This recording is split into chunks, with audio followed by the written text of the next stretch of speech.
शारदा कारखाना के YouTube channel पे आपका सभी का स्वागत है। मैं समीर आपके साथ करंट के साथ जुड़ रहा हूँ।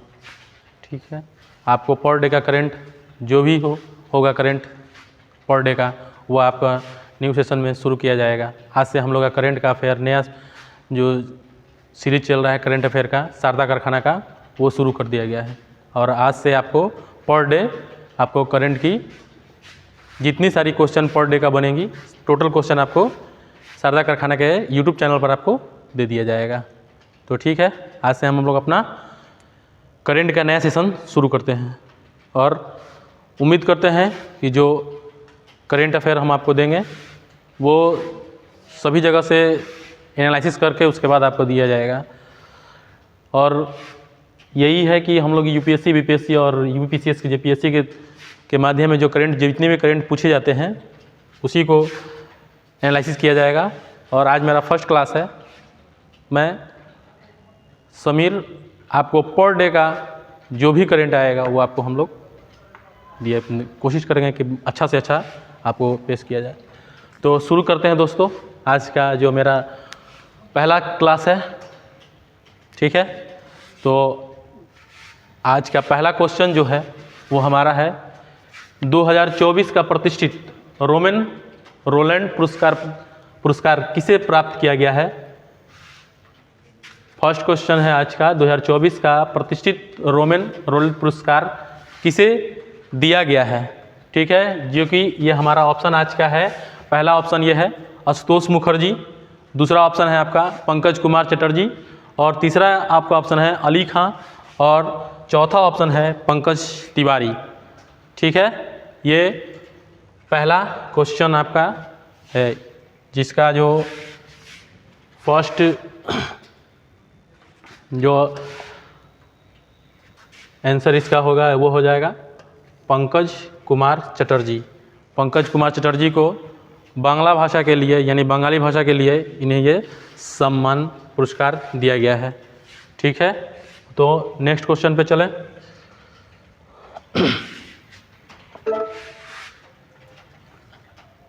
आज करंट का ये दूसरा क्वेश्चन है। नील वैगनर एक खिलाड़ी का नाम है जिन्हें हाल ही में संन्यास ले लिया है। उनका संबंध किस खेल से है। नील वैगनर का संबंध किस खेल से है जिन्होंने हाल ही में अपने संन्यास ले चुके हैं। ठीक है, पहला ऑप्शन है क्रिकेट, दूसरा ऑप्शन है हॉकी, तीसरा ऑप्शन है टेबल टेनिस, और चौथा ऑप्शन है कबड्डी। तो आप लोग भी अपना कमेंट में जो भी आएगा अपना कमेंट कर सकते हैं, या आपने पेपर पे भी अपना यूज कर सकते हैं कि आंसर लिख करके। ठीक है, तो इसका जो आंसर होगा दूसरे नंबर का वो हो जाएगा, उनका संबंध जो है वो क्रिकेट से है।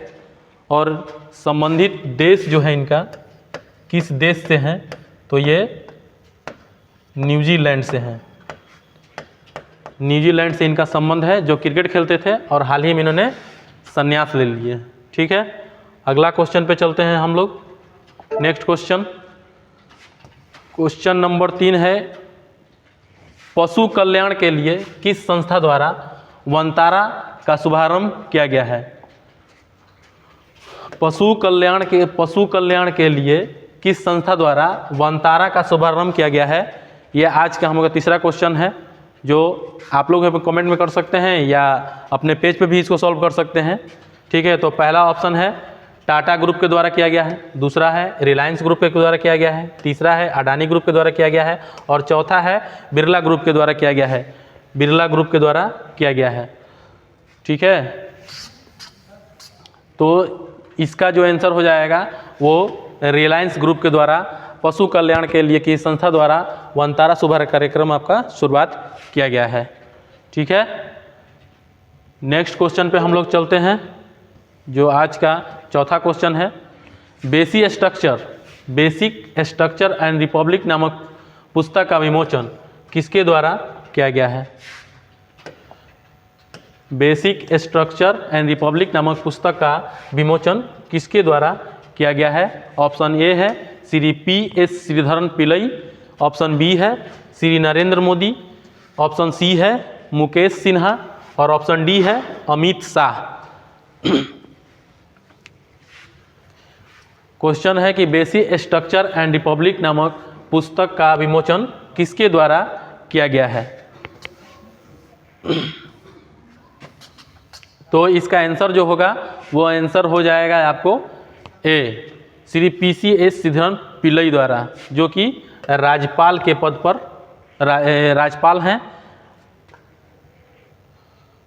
अब चलते हैं हम लोग अपने नेक्स्ट क्वेश्चन पर। नेक्स्ट क्वेश्चन क्या है हम लोग का? हाल ही में किस देश ने डेंगू स्वास्थ्य आपातकाल की उद्घोषणा किया है? हाल ही में किस देश ने डेंगू स्वास्थ्य आपातकाल की घोषणा किया है? ऑप्शन ए है भारत, ऑप्शन बी है Nepal, option C Peru, option D जो आपका है वो कनाडा है। ठीक है, क्वेश्चन है कि किस देश ने डेंगू स्वास्थ्य आपातकाल की घोषणा की है? ऑप्शन ए है आपके पास भारत, ऑप्शन बी है Nepal, option C Peru, option D जो कनाडा है। ठीक है, तो इसका जो आंसर हो जाएगा वो ऑप्शन इसका जो आंसर हो जाएगा वो ऑप्शन सी जो होगा वो पेरू, जिसकी राजधानी जो है वो लीमा है।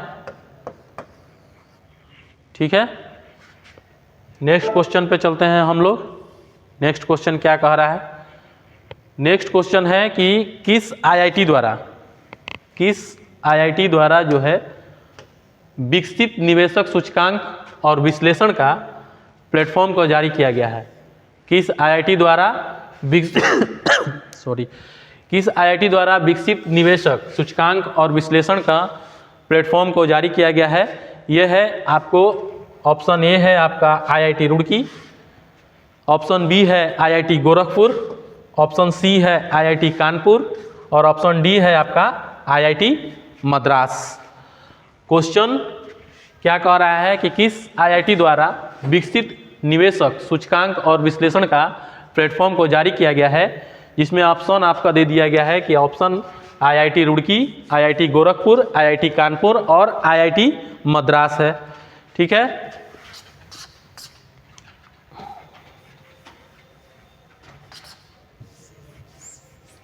जो कि इसका जो आंसर हो जाएगा वो आपका आईआईटी मद्रास होगा।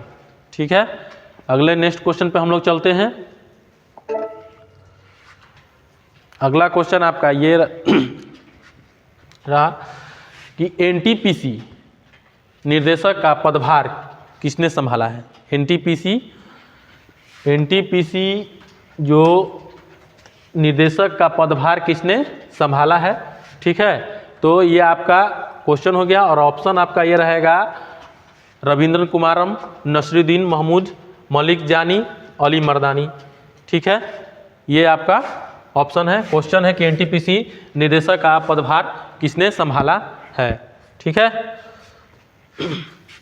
जो कि आपका इसका आंसर हो जाएगा वो रविंद्र कुमार, ऑप्शन में आपका रविंद्र कुमार हो जाएंगे। एनटीपीसी का जो मुख्यालय है वो नई दिल्ली में है।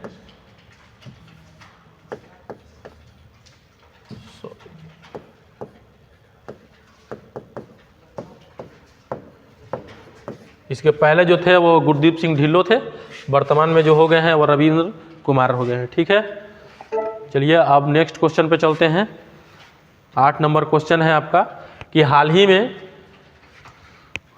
में जो है वो किस खिलाड़ी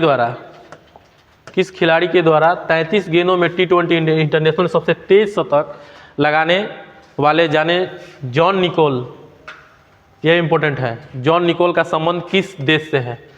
ऑप्शन में है आपका नेपाल, नामीबिया, नीदरलैंड और ऑस्ट्रेलिया। ठीक है, 33 बॉल में ये लगाए गए थे। जॉन निकोल का संबंध जो है वो किस देश से है? वो आपका ऑप्शन में हो जाएगा नेपाल, नामीबिया, नीदरलैंड और ऑस्ट्रेलिया। ठीक है, इसका जो आंसर होगा वो हो जाएगा नामीबिया। इससे पहले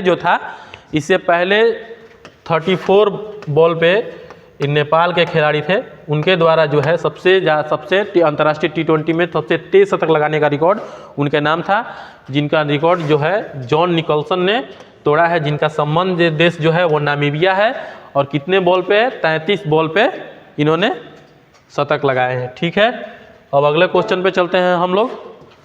नेक्स्ट क्वेश्चन है हम लोग का कि वैशिष्ट बौद्धिक संपदा, वैशिष्ट बौद्धिक संपदा सूचकांक 2024 में भारत का स्थान जो है वो कितना मिला है? वैश्विक बौद्धिक संपदा सूचकांक में, ठीक है, इसमें पहले स्थान पे जो है, प्रथम स्थान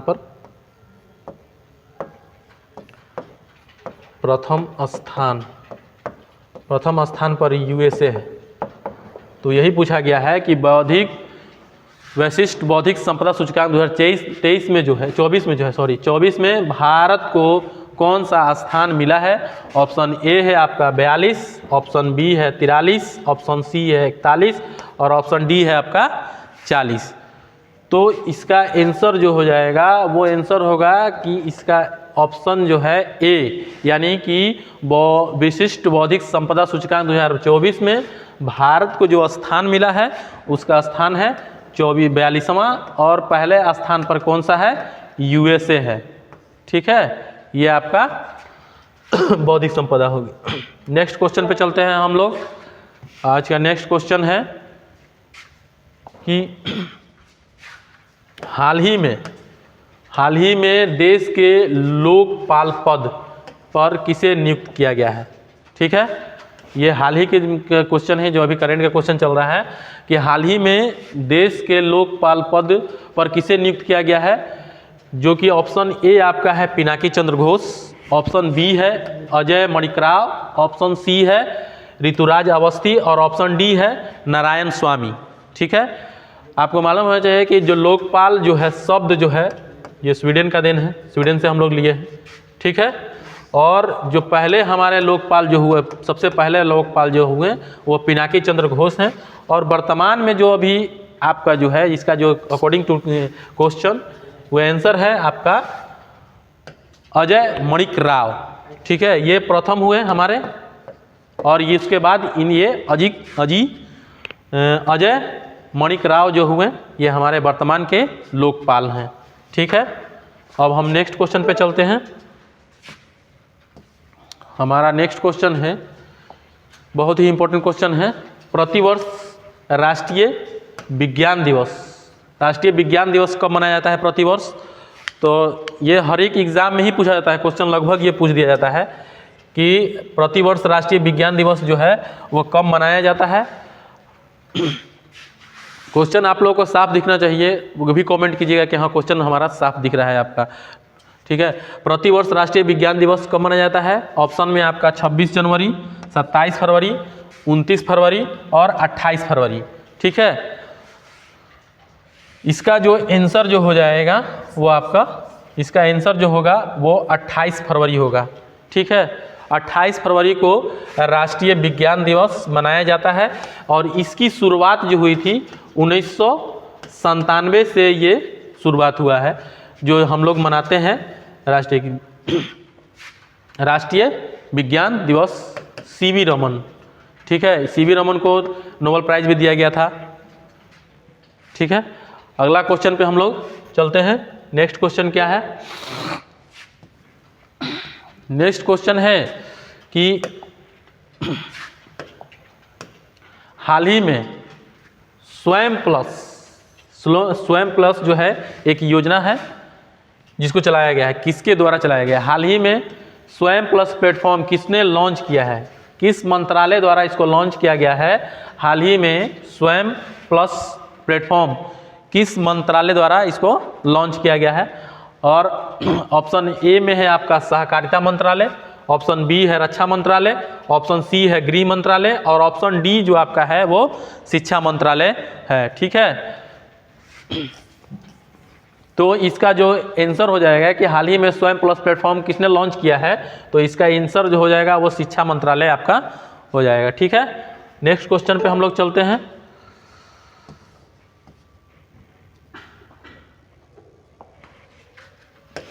नेक्स्ट क्वेश्चन क्या कर रहा है कि हाल ही में जगन्नाथ दीघा वाटर फ्रंट विकास परियोजना का उद्घाटन कहाँ हुआ है? ठीक है, क्वेश्चन कह रहा है कि हाल ही में जगन्नाथ दीघा वाटर फ्रंट विकास परियोजना का उद्घाटन कहाँ हुआ है? इसमें ऑप्शन आपका जो हो जाता है, एक ऑप्शन, पहला ऑप्शन राजस्थान है, दूसरा ऑप्शन आपका मणिपुर है, और तीसरा ऑप्शन आपका है असम है, और चौथा ऑप्शन आपका जो है वो उड़ीसा है। ठीक है, तो इसका आप आंसर क्या होगा कि हाल ही में जगन्नाथ दीघा फ्रंट विकास परियोजना का उद्घाटन जो किया गया है वो राजस्थान में किया गया है। लेकिन उससे इम्पोर्टेंट ये चीज़ है कि ये उद्घाटन राजस्थान में हुआ है। ठीक है, लेकिन इसका उद्घाटन जो किया गया है वो त्रिपुरा के सीएम जो है मणिक शाह के द्वारा किया गया है। ठीक है, ये इम्पोर्टेंट है आपका कि ये जो है जगन्नाथ दीघा फ्रंट लाइन जो है इसका उद्घाटन राजस्थान के उदयपुर में हुआ है। ठीक है, लेकिन किसके द्वारा किया गया है? त्रिपुरा के सीएम के द्वारा किया गया है। ये इम्पोर्टेंट था। ठीक है, अब हम नेक्स्ट क्वेश्चन पे चलते हैं। ठीक है, और आज का ये क्वेश्चन है नेक्स्ट में आज ये, हाल ही में किसने भारतीय हॉकी के CEO पद से इस्तीफा दे दिया है? ठीक है, हाल ही में किसने भारतीय हॉकी के CEO से पद से इस्तीफा दे दिया है? आपका ये पहला ऑप्शन है ब्रिजभूषण सिंह, दूसरा ऑप्शन है संजय सिंह, तीसरा ऑप्शन है एलेना नॉर्मन, और ऑप्शन डी है आपका जेनेका सोपमैन। ठीक है, तो इसका आप ये मानिए कि आगामी एग्जाम के लिए ये सब टोटल जो है ये इंपॉर्टेंट में आ रहा है, इंपॉर्टेंट हो जाएगा कि हाल ही में किसे भारतीय हॉकी के CEO पद से इस्तीफा दिया गया है। तो इसका जो आंसर हो जाएगा एलेना नॉर्मन हो जाएंगे। ठीक है, नेक्स्ट क्वेश्चन पे हम लोग चलते हैं जो कि आज का लास्ट क्वेश्चन होगा। ठीक है,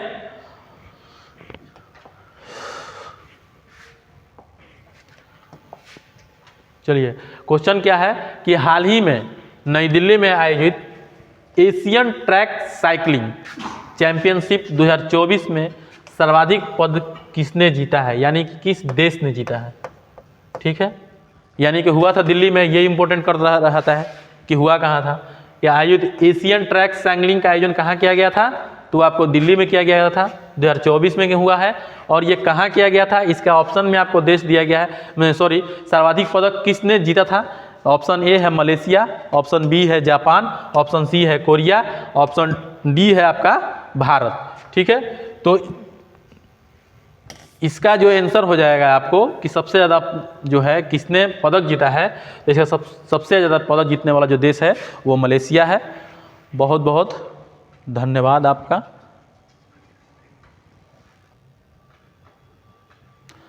ठीक है, तो आज का सेशन आपका यहीं पे समाप्त होता है। आपको ये वीडियो कैसा लगा कमेंट में ज़रूर बताइएगा। बहुत बहुत धन्यवाद आपका। Thank you.